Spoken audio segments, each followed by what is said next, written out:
नमस्कार विद्यार्थी मित्रांनो, मी सतीश लांडे आपल्या सगळ्यांच्या @सतीश लांडे सर या युट्यूब चॅनल वरती सहर्ष स्वागत करतोय।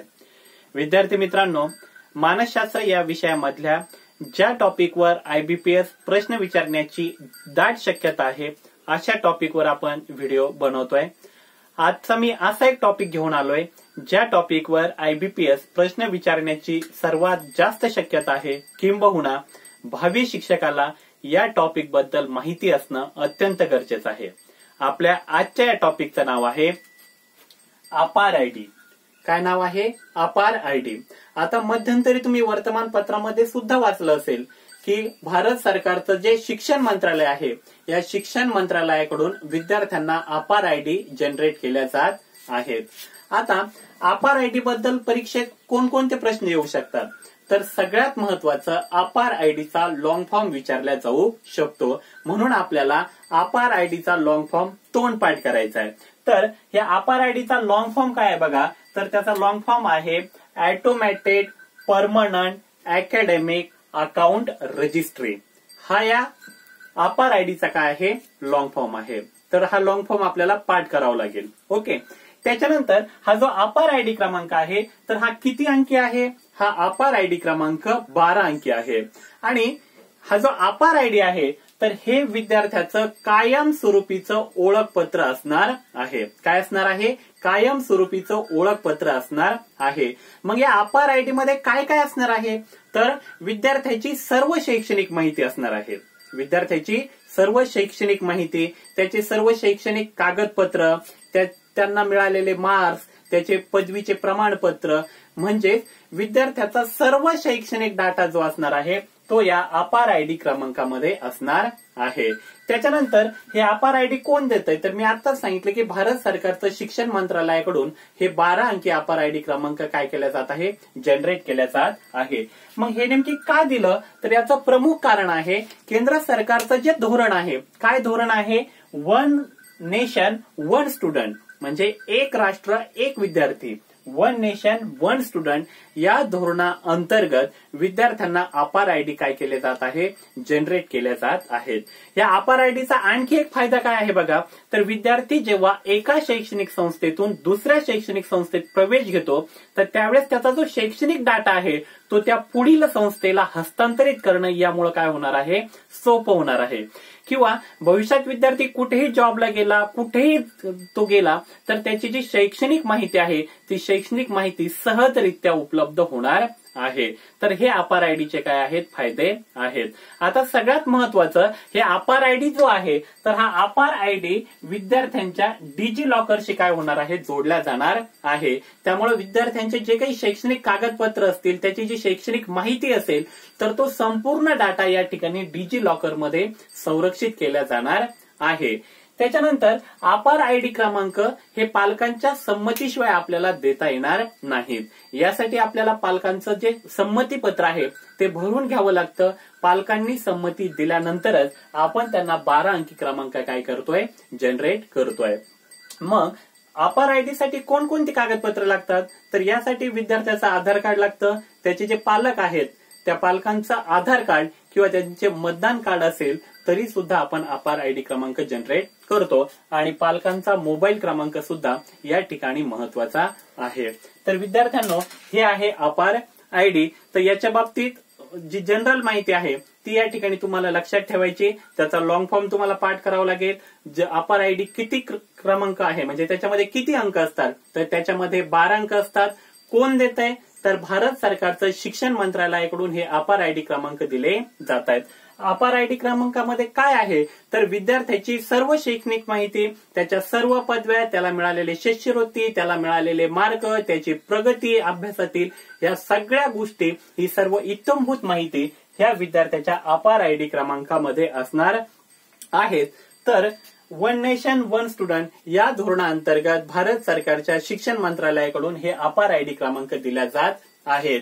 बघा मित्रांनो, आता परीक्षेत कोणते टॉपिक येणार हे कुणालाही माहिती नाही, पण ज्या ज्या शक्यता आहे, ज्याच्यावर प्रश्न येऊ शकतात असे टॉपिक आपण या ठिकाणी घेतोय। म्हणून अपार आयडी बद्दल ही माहिती वेगवेगळ्या शिफ्टमध्ये पेपर असल्याने कोणत्याही शिफ्टला अपार आयडी वर एखाद दोन प्रश्न विचारले जाऊ शकतात, म्हणून आज हा आपण टॉपिक घेऊन आलेलो होतो. दुसरा एक टॉपिक आहे UDIS. आता बघा, हे अत्यंत महत्वाचं आहे, म्हणजे भावी शिक्षकाला या दोन पोर्टल बद्दल माहिती असणं गरजेचं आहे. आता हे UDIS पोर्टल जे आहे तर हे केंद्र सरकारचं पोर्टल आहे. कुणाचं पोर्टल आहे? केंद्र सरकारचं आहे.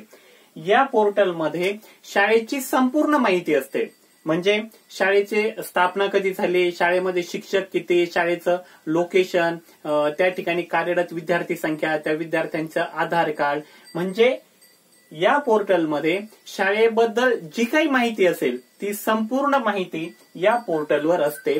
हे पोर्टल केंद्र सरकारचं पोर्टल आहे. आता या पोर्टलचा लॉंग फॉर्म माहित असणं गरजेचं आहे. तर बघा, UDISचा लॉंग फॉर्म आहे unified district information system for education. लक्षात ठेवा, unified district information system for education हा या UDIS पोर्टलचा काय आहे? लॉंग फॉर्म आहे. आता याच्यामध्ये काय असतं तर शाळेची संपूर्ण माहिती या पोर्टलवर असते. तर हे या ठिकाणी काय करायचं आपल्याला लक्षात ठेवायचं आहे.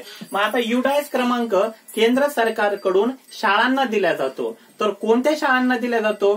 तर शासनमान्य कोणतीही शाळा असेल, मग ती सरकारी असेल, खासगी असेल, कुठलीही शाळा असेल, फक्त ती काय पाहिजे? शासनमान्य पाहिजे.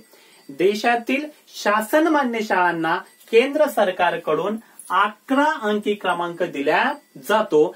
तो क्रमांक UDIS क्रमांक म्हणून ओळखला जातो.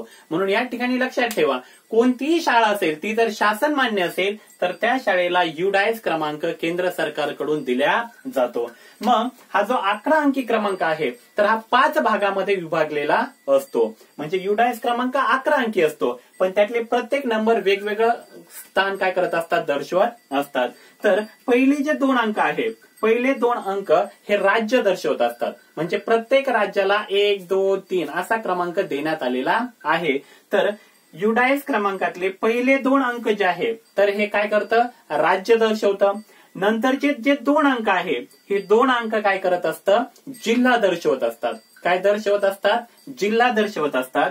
त्याच्यानंतर नंतरचे जे 2 अंक आहे हे 2 अंक तालुका दर्शवत असतात. काय दर्शवत असतात? तालुका. म्हणजे बघा, राज्य, त्याच्यानंतर 2 अंक जिल्हा, नंतरचे 2 अंक तालुका दर्शवत असतात. त्याच्यानंतर हे जे 3 अंक आहे हे 3 अंक गाव दर्शवत असतात. काय दर्शवत असतात?